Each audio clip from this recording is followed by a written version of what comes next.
Alright, so we're going to do all of these circle problems evaluating the trig functions given. Some of them are given in degrees and some of them are given in radians. And then we've got the unit circle right here that we can use to help us. So for number 1, remember that tangent is sine over cosine. Remember that the sine corresponds to the y-coordinate of the point and the cosine corresponds to the x-coordinate of the point. So basically I'm going to find the degree 210. I'm going to take the y-coordinate and divide it by the x-coordinate. So 210 is right here. And so the y-coordinate is negative 1/2. And the x-coordinate is negative root 3 over 2. So the two negatives will cancel out. And then I'm going to just do keep, change, flip here to simplify this complex fraction. So I have 1 over 2 times 2 over root 3. So the 2's can cancel out. And then I have 1 over root 3. Now remember, you cannot leave this radical in the denominator. We need to rationalize it. So to rationalize it, I'm going to multiply both parts of my fraction by root 3. So root 3 over root 3. And so this gives me the square root of 3 over the number 3. So the value of the tangent of 210 is the same as the square root of 3 over 3.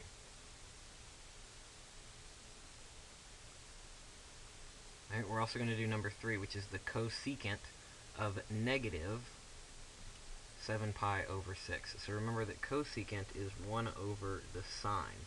So I'm basically going to find the sine, which is, remember, that's the y-coordinate of the ordered pair.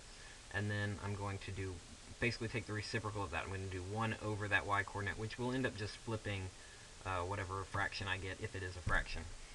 Now, when you have a negative angle, whether it's in degrees or in radians, this one happens to be in radians, but when you have a negative angle, instead of going around the circle counterclockwise, we're going to go around the circle clockwise. We're going to go this way.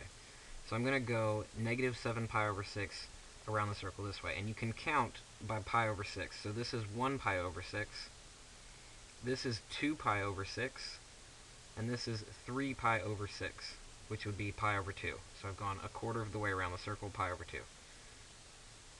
3 pi over 6. So 4 pi over 6, 5 pi over 6, 6 pi over 6. Notice that that's pi. That's halfway around. So 7 pi over 6 will be right here. So I'm using these two coordinates. Since I just want 1 over the sine, I just want to do the y-coordinate here, which is 1 over 2. The y-coordinate is 1 over 2. So I'm going to do 1 over 1/2. So again, you can do keep, change, flip. You can call this 1 over 1 over 1/2. So you're going to do keep the 1 over 1, change, and flip, and so you get the number 2. So the cosecant of negative 7 pi over 6 is the number 2.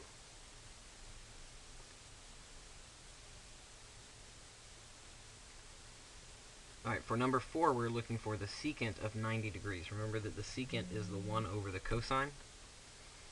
So 90 degrees is, of course, right here. If you're going in the positive direction around the circle, 90 degrees is right here.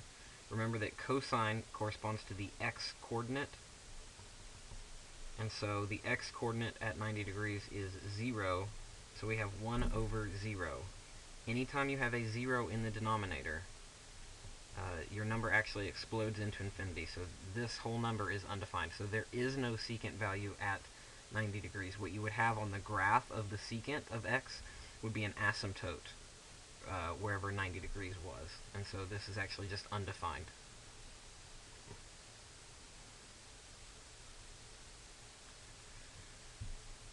Alright, on number 10, we are doing the sine of negative 270 degrees. So again, when I'm going in the negative direction, I'm going to be going around the circle this way, and I'm going to be going 270 degrees around the circle this way. So we want to figure out what angle is that the same as if I were going in the positive direction.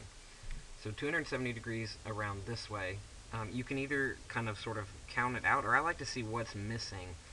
So this would be, if I went another negative 90 degrees, I would be all the way around the circle. So that means that this is 3/4 of the way around the circle. So if this is 270, then that would be going around this way 270. So if I go around this way 270, I end up here, right here. So this is equivalent to the sine of 90 degrees. because if you go around the circle this way, negative 270 degrees, you end up right here, which is the same thing as a positive 90 degree around the circle. So negative 270 degrees is the same as positive 90. Okay, so the sine of 90 degrees, remember the sine is just going to be the y-coordinate, so it's just going to be 1.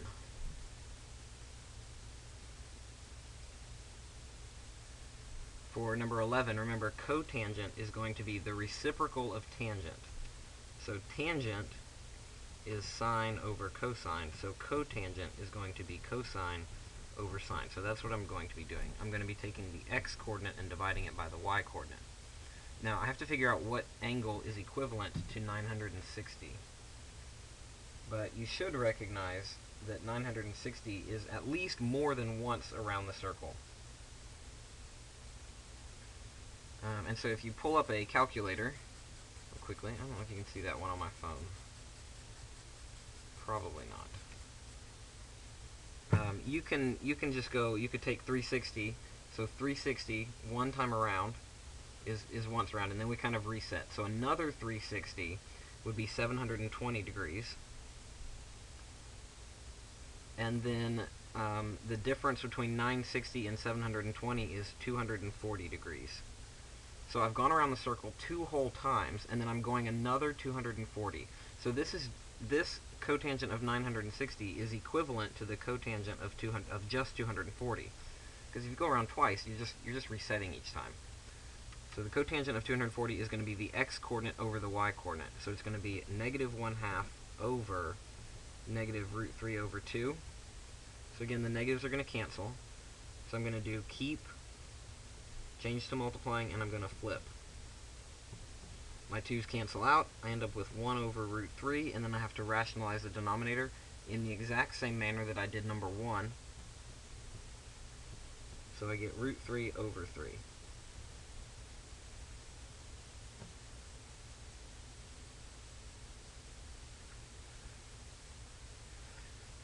Okay, we're also going to do number 12.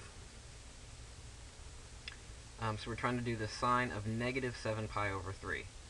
So again, you can count around your unit circle by pi over 3, but instead of going in the positive direction this way, we're going to be going in the negative direction this way.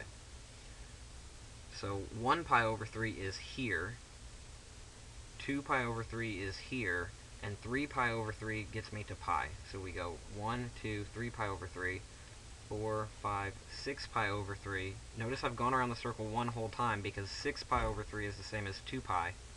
So I need to go 1 more pi over 3, which puts me right back here. So 7 pi over 3, if I'm going in the negative direction, is equivalent to just saying the sine of 5 pi over 3 going in the positive direction.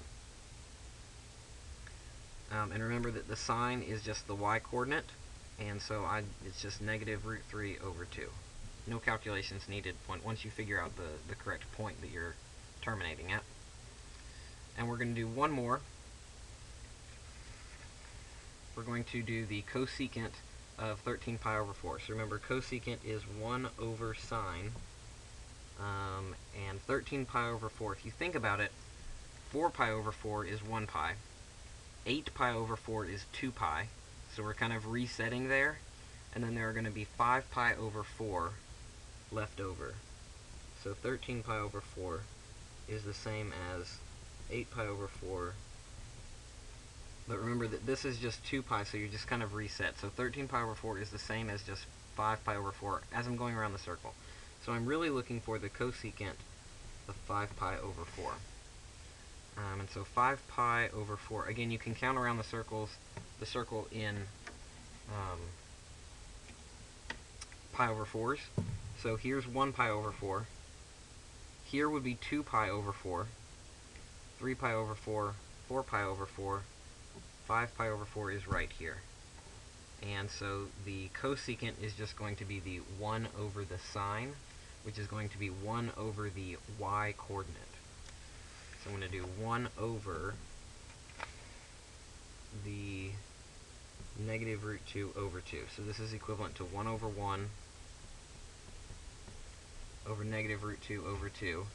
So we're going to do keep, change, flip, And so we have 2 over negative root 2. But again, I have to rationalize this denominator, so I'm going to multiply both parts of my fraction by root 2 over root 2. So I end up with 2 root 2 over negative 2. And this is like the problem that never ends. Now the fractions can simplify, so this 2 and this 2 can cancel. And you end up just with the negative square root of 2.